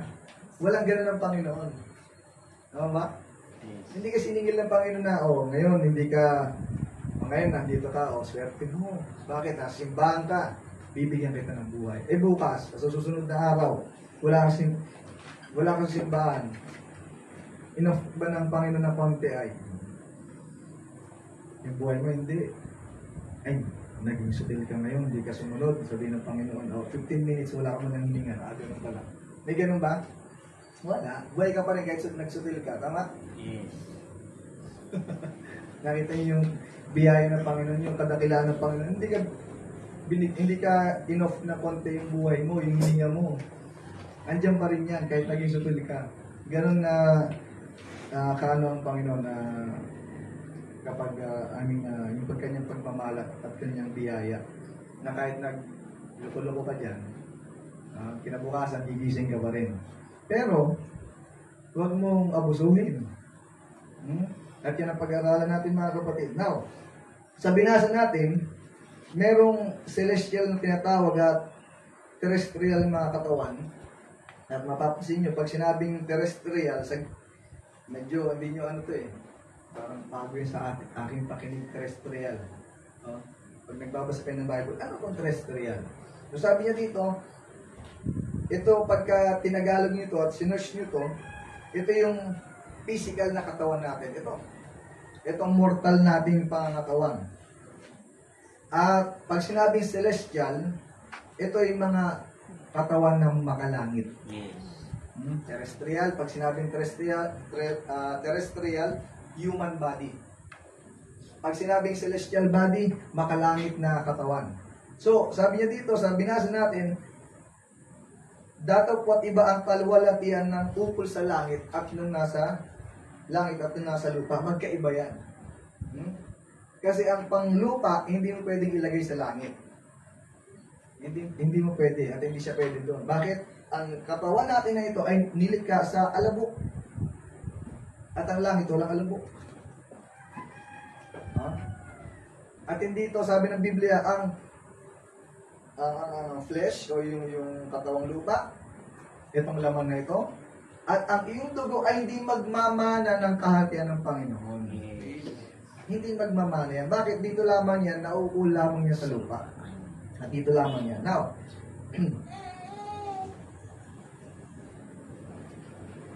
galing sa physical, lilipat ba tayo papunta sa makalangit? Ha? Kasi, ang bagay nito, may tinutukoy na celestial, may tinutukoy na terrestrial, merong katawang panglupa, may panglangit. Lilipat ba tayo galing sa panglupa papunta sa makalangit? Mabibihisan ba tayo ng bagong katawan? Subalit, ang Biblia ang sasagot. Kasi ang pinag-uusapan natin ay Biblia. Kung may tanong ka patungkol sa Biblia, ang sasagot Biblia. Yes. Wala tayong sariling imagination, wala tayong sariling kasagutan pagdating sa mga spiritual na bagay. Sa school, makikita niyo yun dyan eh. Di ba? Meron yan tinatawag na physical, may tinatawag na emotional, tama ba? May tinatawag na spiritual. Kaya mapapansin nyo, meron tayong spiritual na buhay. Yes. Iba yung paglakad mo sa spiritual na buhay sa physical na buhay. Magkaiba yan. Kaya ka pupunta sa church. Ha? Dahil sa iyong belief o paniniwala o dahil sa iyong pananampalataya. No? Ang pinapakain natin dito sa pagpumunta ka sa isang simbahan, hindi yung tiyan mo. Hindi yung tiyan ang nabubusog dito, mga kapatid. Kundi ang nabubusog dito yung isip mo at yung puso mo. Yes. Yung nandun, yung puso, nandun yung kaluluwa. Yung kaluluwa ang pinapakain mo, mga kapatid, dito. Saan? Sa spiritual na buhay, hindi sa physical. Kahit pa magsalita ako na magsalita dito, ha? Hindi mabubusog ang tiyan nyo. Pag nakadalawang oras na dito, sigurado. Ha? Sigurado yan. Magugutom ng bawat isa sa atin. Nakita nyo? Eh, nakikinig ka naman ng word eh. Eh, bakit nagugutom ka? So, sa mga tuwid, ang kinakain mo ngayon ay spiritual, ang isip at ang puso mo ang napupunan yan. Hindi yung tiyan mo.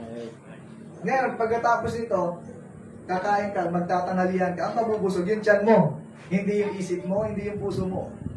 Ang mangyayari lamang pag nabusog na yung tiyan mo, dahil kumain ka sa dila, ang panlasa, mga kapatid, wala sa tiyan. Hanggang dito lang yan. Ha? Hanggang dito lang yan. Biblia din ang nagsasabi niyan, na ang panlasa nasa dila lang. Yes. Pagkatapos yan dito, wala ng lasa yan. Pagkatapos nandito na sa tiyan mo, nabusog ka na, masasatisfy ngayon ang iyong puso. Kaya hindi mabubusog. Iba ang satisfaction, iba ang nabubusog. Ibig sabihin, satisfy ka na, natutuwa na ang puso mo, bakit ka mabusog ka na eh? Saan? Sa tiyan. Ngayon, ang pinapakain mo muna ngayon, yung kaluluwa mo. Yes. Yung isip mo. Now, sabi niya dito, 2 Corinthians chapter 5, so magbubuklat tayo ng Biblia, mga kapatid, para maintindihan natin ang paglalakbay ng isang tao. Na tayong mga kapatid dito, kayo, mga naging Catholic kayo, may isang pari na kanta, ang awitin niya, ang pamagat ay Hiram sa Diyos. Pakinggan niyo na ba yung awit na yan? Hiram sa Diyos. Pari ang nag-compose niya na Catholic.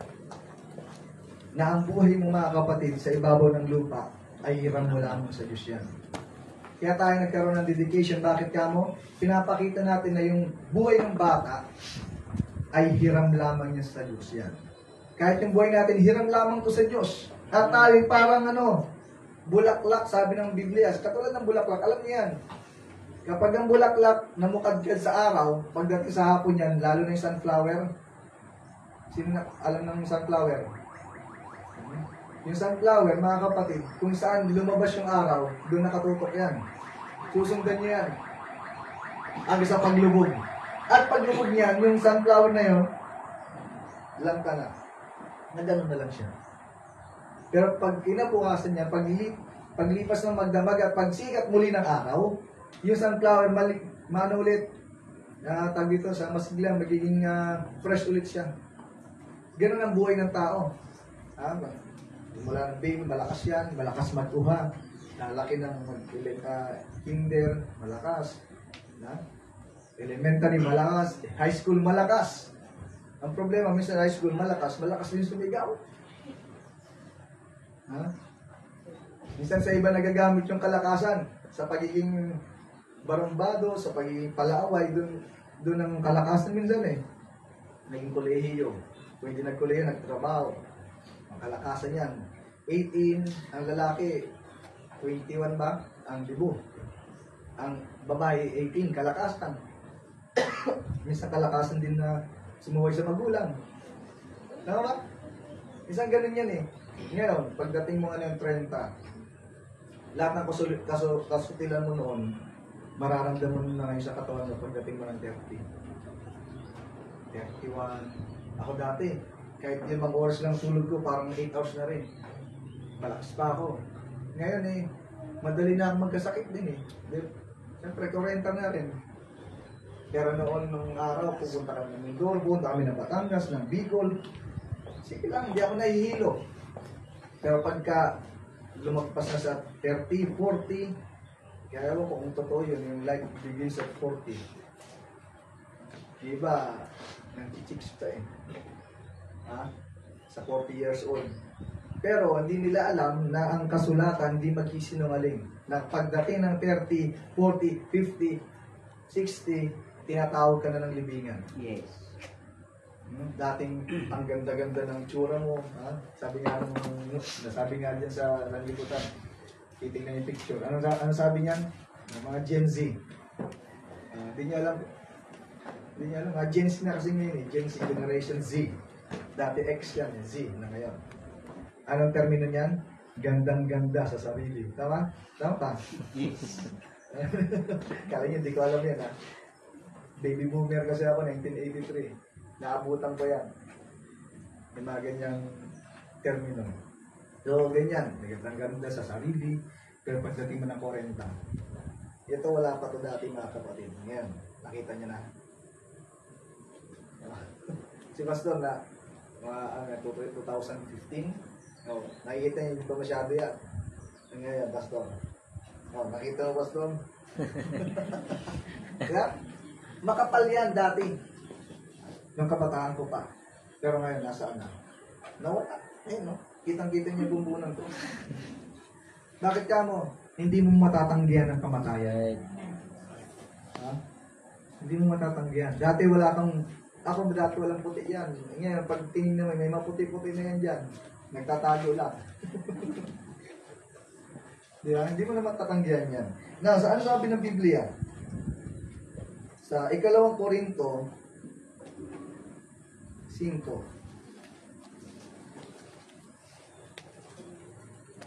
Sabi niya dito, no. Sapagkat nalalaman namin na kung masira ang aming bahay na tabernakulong ukol sa lupa, ay mayroon kaming isang gusaling mula sa Diyos, bahay na hindi gawa ng mga kamay, walang hanggan, sa sangkalangitan. So mapapansin nyo, may inihanda ang Panginoon na isang paglalagyan na hindi gawa ng mga kamay na ito. Itong building ito, ang gumawa nito, kamay ng tao. Yes. Pero ito, ang pinangako sa 2 Corinthians chapter 5 verse 1, ito ay hindi gawa ng kamay ng tao, kundi ang gumawa nito ay kamay mismo ng Diyos. Yes. Magkaiba ang gawa ng kamay ng Diyos sa tao. Kasi ang tao, kapag gumawa ka, katulad nito, sira na. Pero pag ang Diyos gumawa, hindi yan masisira. Pwedeng i-pervert o ilihis o sirain Satanas, pero mananatili yan. No? Sapagkat tunay na sa ganito kami ay nagsisibig na nagnanasang mabihisan. No? So mapapansin nyo, ang aming bahay na tabernakulum ito ang isinulat o nakasulat, pero pagdating sa kasunod na versikulo, nakalagay ay nagnanasang mabihisan. Ito bang building na ito ibibihis sa'yo? Ang binibihis ay ano? Hindi semento, hindi hollow blocks, kundi ano? Damit. So, damit. No? Pero, ilalagay tayo sa spiritual. Na kung mabihisan nga kami niyon, ay hindi kami mga susumpungang hubad. Sapagkat tunay na kaming nga sa tabernakulong ito ay nagsisibig. Ibig sabihin ng nagsisibig, umiiyak. Yung malalim na pag-iyak ito. Yung grabe, hindi lang ito yung umiyak ka lang. Ibig sabihin ng umiibig, grabing pag-iyak. Pag may namamatay na isang tao, pag umiibig yan, talagang kakaiba. Mas malalim na Tagalog to. Mas malalim na pag-iyak ang pag-iibig. So, bibigatan, hindi sa ninanasa naming malimubad, kundi ninanasa namin kami bihisan upang ang may kamatayan, nakita nyo, ay lamunin ng buhay. So kanina ang tinutukoy sa versikulo 1, sa verse 1, tabernakulo. Pag sinabi natin tabernakulo, naisip natin kagad building ng tabernacle. Gusali, isang gusali. Pero ang kasunod, sabi nyo, mabibihisan. Pagdating dito sa verse 4, sabi niya dito, kamatayan ay lalamunin ng buhay. Kapag ang isang tao ay manatili o mananampalataya ni Kristo, siya ay lalamunin, yung kanyang kamatayan ay lalamunin ng buhay. Yung pagiging mortal mo ngayon, ay magiging immortal ka na ngayon. Yan ang sinabi ng Bible. Pag sinabing mortal, ito tayo, mortal na tao. Pero kapag wala ng limitation o limitasyon ng iyong buhay, yan ay tinatawag na immortal. Katulad ng Panginoon, immortal, hindi namamatay. Ang Espiritu, hindi mo mapapatay. Tama? Yes. Pag nakakita ka ng multo. Espiritu yun eh. Walang kamatayan yun. Para yung, nagpauso ka ng bunot. Yan, parang ganyan ang Espiritu. Tama siyang usok. Takot nga ang tao dyan eh. Ganun si Pedro nakita si Jesus na naglalakad sa tubig, sa dagat. Natakot.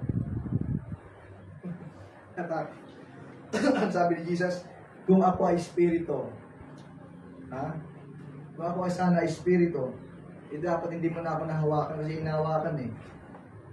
Kasi ang Espiritu, walang laman, walang buto. Walang laman at buto yan.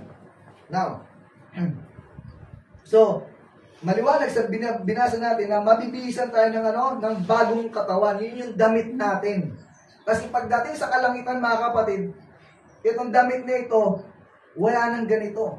Itong damit na ginawa ng tao, wala nang ganito sa langit. Hindi makakasama to sa langit. Dahil, sabi ng Biblia, ipinanganak ka ng, may damit. Sino pinanganak dito na may damit na kagad? Wala. Ang sabi ng Biblia, ipinanganak ka ng hubad. At kapag ikaw ay namatay, di naman yan, tama sa libingan, may damit yan eh. Pero nadala ba ng namatay kung saan man siya pumunta, yung damit na nandun sa kanyang kabaong? Silipin mo ulit yun. Nandun pa rin yung damit. Tama ba? Yes. So, ang big sabihin, ng damit na ito, na sinusuot natin, hindi mo madadala sa impyerno, hindi mo rin madadala sa kalangitan. Kaya tinutukoy dito yung katawan. Now, ang sabi ng Biblia, yung flesh and blood, o yung laman at dugo o buto, kasama ang buto kasi ibang nagtatanong yan, hindi daw kasama yung buto kasi flesh and blood lang. Kasama ang buto. Kapag ikaw ay isang flesh, kasama yung buto mo kasi hindi ka makakatayo kung wala kang buto. Yes. Flesh lang, try nyo, yung flesh lang. Paano makatayo yan kung walang buto?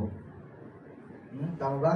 Kaya ang tao, mga kapatid, meron yung tinatawag na flesh, may tinatawag din na buto. At kapag walang dugo, hindi rin mabubuhay. Yes. Kung nag-aaral kayo, mga kapatid, ng elementary, may tinatawag na human anatomy. Andoon, di ba? May tissue, may cell. Tama ba? May muscle, mayroong dugo, mayroong buto. Hindi ka nilikha ng Panginoon na wala kang gulugod. Kasi hindi ka makakatayo. Tama ba yung backbone? Lahat tayo may backbone. Imposibleng ikaw na wala kang backbone, hindi ka mabubuhay. Kulang ang parte ng iyong katawan. Kompleto yan. Nanilikha ng Panginoon. So, bakit hindi mana ng karya ng Panginoon ng flesh and blood? Bakit ka mo? Buksan natin ang Biblia sa Romans chapter 3 verse 20. Ang sabi ng Biblia rin ang sagot. Sabi niya dito,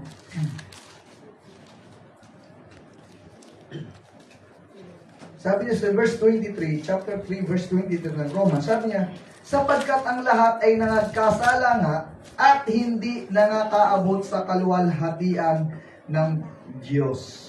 So lahat tayo mga kapatid, walang ipinanganak ng kanilang magulang na banal na, no? Lahat tayo ay hindi nakaabot sa kaluwalhatian ng Panginoon. Lahat tayo nagkasala. Lahat tayo nagkasala. Bakit ka mo? Sabi ng Biblia, sa Psalms chapter 51,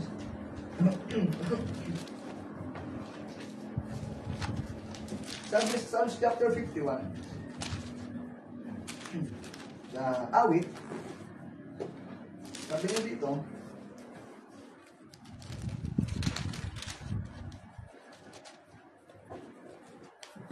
sabi sa Psalms chapter 51 verse 5, narito, ako'y inanyuan sa kasamaan at sa kasalanan ay ipinaglihi ako ng aking ina.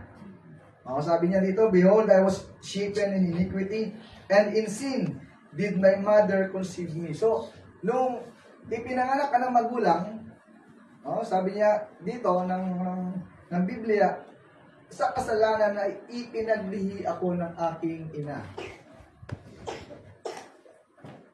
So, sa kasalanan, nung ipinanganak ngayon, makasalanan ka ngayon.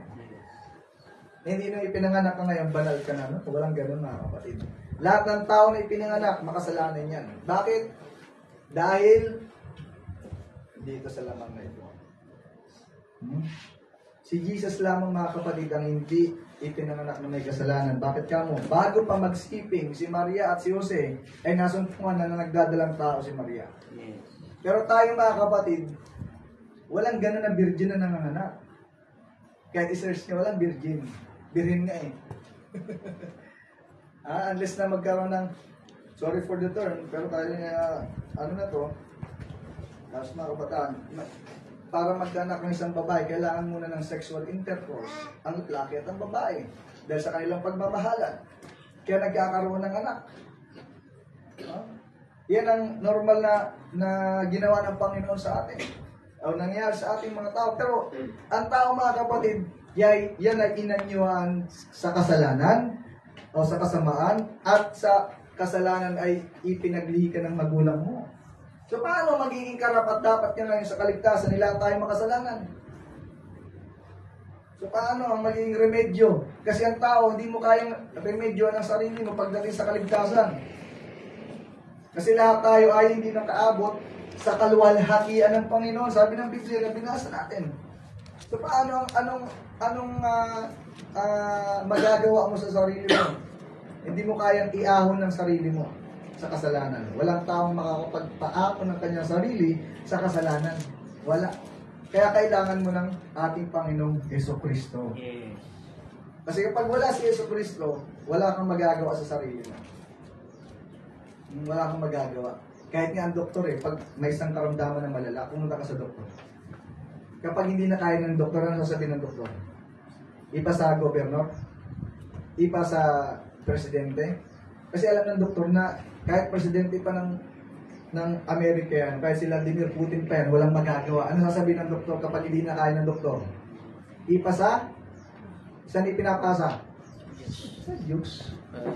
Kasi wala kang magagawa kahit doktor.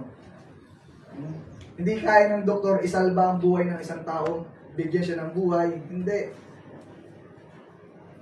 May mga aparato yan, na katulad ng amo ng isang tiyahin ko. Yung nakahiga na yung amo niya, tanda na. Wala nang lakas. Alam niyo, nagpapabuhay sa kanya, yung aparato na lang, nagpapump na kanyang puso. Nakahiga na lang siya. Buhay pa naman siya, pero yung puso nagdidimok-timok pa. Pero yung katawan niya, talagang patay na. Kaya pa sa ginawa ng siyensya.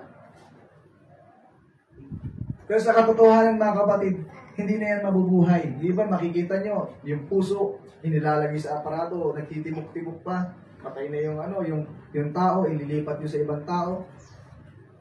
One time, may lumabas niyan, hindi ko matanda kung anong bansa kung Amerika. Alam niyo yung ginawa sa baboy? Kinuha yung puso. Inilagay sa tao. Totoo yun, mga kapatid, search nyo. Inilagay sa tao.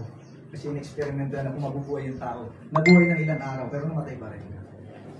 Bakit ka mo? Hindi ng puso ng tao yun eh. Hayop yun eh. Hindi pwede sa ilagay sa tao yan. Huh? So ano mangyayari? Ganun talaga. Ngayon, paano? Lahat tayo makasalanan.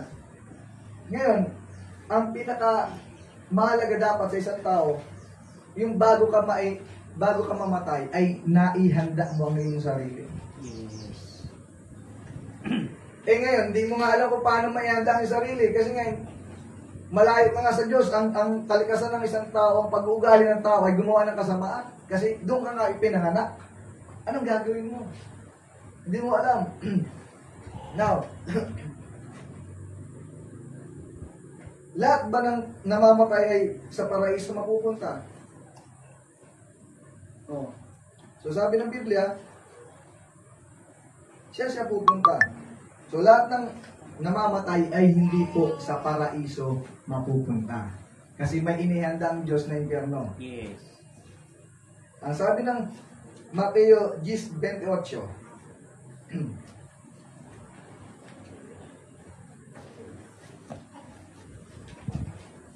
magbabasa tayo ng ano, para katunayan na hindi tayo nag-iimbento o gumagawa ng mga kasabihan o nag-iimbento ng mga salita. Dahil ang pinag-usapan natin dito salita ng Panginoon, so kukonsulta tayo sa salita ng Panginoon. Sabi ng 10:28 ng Biblia, at huwag kayong mga takot sa mga nagsisipatay ng katawan, datapat hindi nakakapatay sa kaluluwa. So, pwedeng mapatay pala ang katawan, pwedeng mamatay ang kaluluwa. Kapag ikaw ay nakapatay ng tao, napatay mo yan. Pero, wala kayong mababasa sa report na napatay niya yung kaluluwa ng tao. Sino nakabasa? Na napatay niya yung kaluluwa.